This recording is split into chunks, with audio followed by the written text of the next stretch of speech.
I mean, I think the first thing to say is around, and particularly with the new kind of government housing targets and their energy efficiency targets, is stop looking at things in isolation. So don't just look at energy efficiency, don't just look at fire safety. You have to, because as we saw tragically at Grenfell, in order to try and improve energy efficiency, combustible insulation and materials were used, which had, horrific consequences. So looking at things in a kind of silo mentality isn't helpful. You need to look at a building holistically.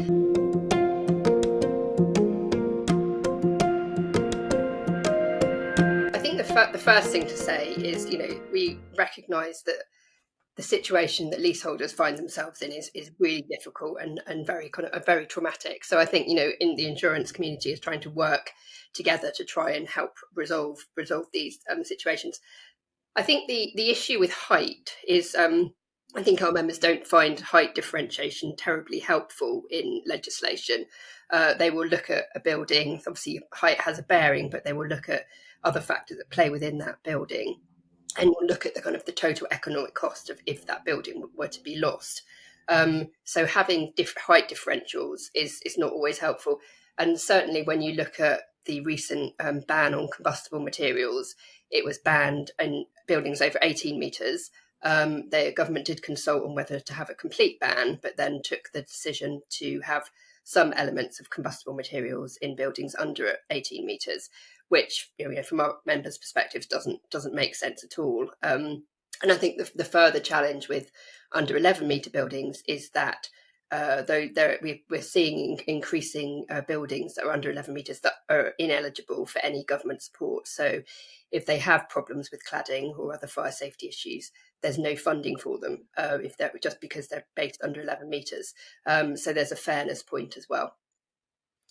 Yeah, well, we saw that a bit last year with the Moss Hall Go fire in Finley, I think it was, and that was sort of low-rise cladding, UPVC on the outside, and connecting a whole row of terraced houses, and spread along from there, and then that it seems to sort of really sort of sum up the risk versus height problem, because the regulations at that level. There weren't any regulations saying what the outside cladding needed to be. Also, because it was under a certain height, there was no requirement to do a dedicated risk assessment for the external walls, or even regular risk assessment. And despite there being a sort of high risk there, with lots of houses becoming involved in a fire in one house, it's sort of a bit of a blind spot in the regulations. So we talked, I suppose, a bit there about how compliance to regulations doesn't always align with what the insurers want. What do you think needs to change, particularly sort of earlier on in the building process, to make sure that insurers' considerations are factored in? I mean, I think the first thing to say is around, and particularly with the new kind of government housing targets and their energy efficiency targets, is stop looking at things in isolation. So don't just look at energy efficiency, don't just look at fire safety. You have to, because as we saw tragically at Grenfell, in order to try and improve energy efficiency, combustible insulation and materials were used, which had, horrific consequences. So looking at things in a kind of silo mentality isn't helpful. You need to look at a building holistically, because that's how insurers will look at it, how it will respond to fire, but also subsidence or high wind. And as we're seeing kind of increasing problems with climate change, we need buildings that are truly climate resilient, so not building in areas at risk of flooding. So looking at it more holistically, and I think that's what sometimes the government fails to do and the regulations fail to do. So I think that's the first point.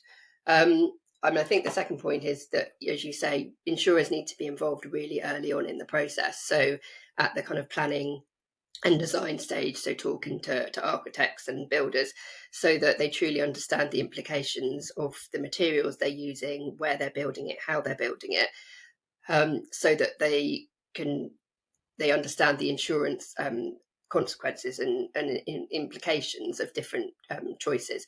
And I think also when you get to the kind of the end point, and you've got a new homeowner and a new home, they also know about what materials their homes are built out of. We have a manual for pretty much everything, don't we? Our cars, our phones, our laptops don't have a manual when you move into a house often. So actually raising awareness of things like this, and particularly, not just for fire safety, we've got a lot of kind of new and emerging risks from, ion batteries and e-chargers.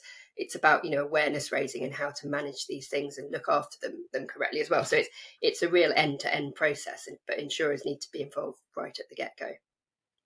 Yeah, awareness seems really important to help prevent the shock that sort of people get. And you mentioned sort of the trauma that people have at the moment living in these situations with dangerous cladding and difficult to get it remediated. And then, yeah, we're seeing sometimes, they get remediation to the government's life safety standards, and then they come for insurance and they're seeing something very different. They're seeing, high prices and difficult to get insurance sometimes. And it's because of that disconnect that you're talking about between the requirements and when that remediation was happening, they thought they were complying with everything they needed to, and they're getting a big shock at the end. And like you say, it seems really important to get insurers engaged early on to prevent those surprises later.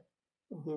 I mean, I think the transparency is really important as well. They say kind of sunlight's the best disinfectant. So Yeah. if when this remediation is happening and you're having these discussions, actually the freeholder or the developer, whoever's responsible for it, having those discussions early on with insurers and leaseholders, so that everybody's aware of what decisions are being taken and what the implications are for doing potentially less remediation or more remediation. And obviously there is a cost to it that has to be borne by the developers.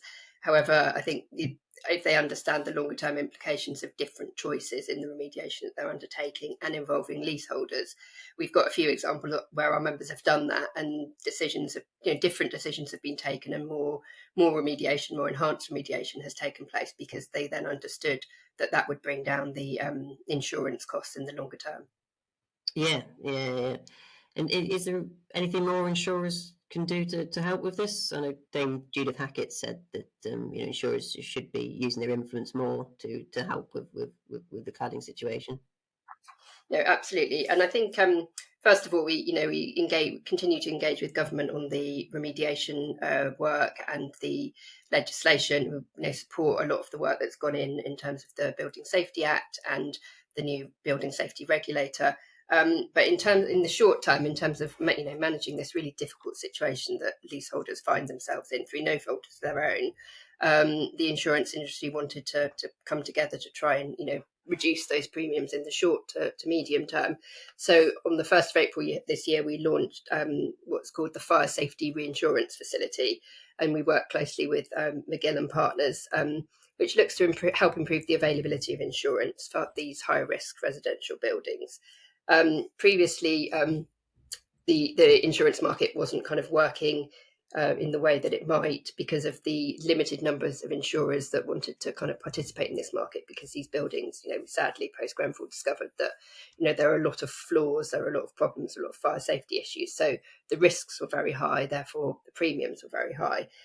So an insurer often didn't want to take on the entirety of that risk. So you would then have layered insurance, which would mean you had, essentially an insurer might insure 60% of the building, and that final 40% was then hived off and then got more and more expensive. So it became, very expensive. So the Fire Safety Reinsurance Facility is designed to kind of improve the access and availability of insurance, because it's backed by a reinsurance facility behind it. The intention is for it to be in place between 3 and 5 years whilst remediation is taking place, because I think ultimately, as we've said earlier, the ultimate solution to bring down premiums is to remediate the buildings and make them kind of safe for people, and make sure that the building is still standing after a fire and you don't get that significant fire spread. Yeah, and that seems really important. Yeah, you mentioned that it was sort of time bound and a temporary solution. That sort of suggests that change needs to happen before the end of it. Otherwise, the problems that we saw before the facility came in, we'll be seeing again at the end of it. Do you think it's done enough to help confidence of consumers and people buying properties? at the moment. And I think it it shows that the insurance industry wants to step up and help in the in the short to medium term to try and address the affordability of premiums. And to involve, we have frequent discussions with the MHCLG, the government department responsible, and really support the remediation work and the funding that's gone into it. A significant amount of work has gone into trying to fix these buildings. And I think it's important to note too that we've been discussing with government the different standards that insurers might want to see in terms of remediation. So there is an opportunity. I think PAS 9980, which is the government remediation standard, is currently being reviewed. So we continue to kind of input into that and to highlight the importance of property protection within that. I mean, we always life safety is obviously the most important. It's the most important thing is for everybody to get out safely. But from a leaseholder perspective, again, if they are standing outside and watching their building burn to the ground because there's still combustible material on it, that's not a good outcome, for anybody. So trying to work with government to reference the insurers will take the property protection into consideration when they're pricing that risk. And similarly to approved document B references the risk authority insurers guide, the insurer version of approved document B, which is really helpful. We're looking to ask government to do something similar on PAS 9980, so those conversations continue.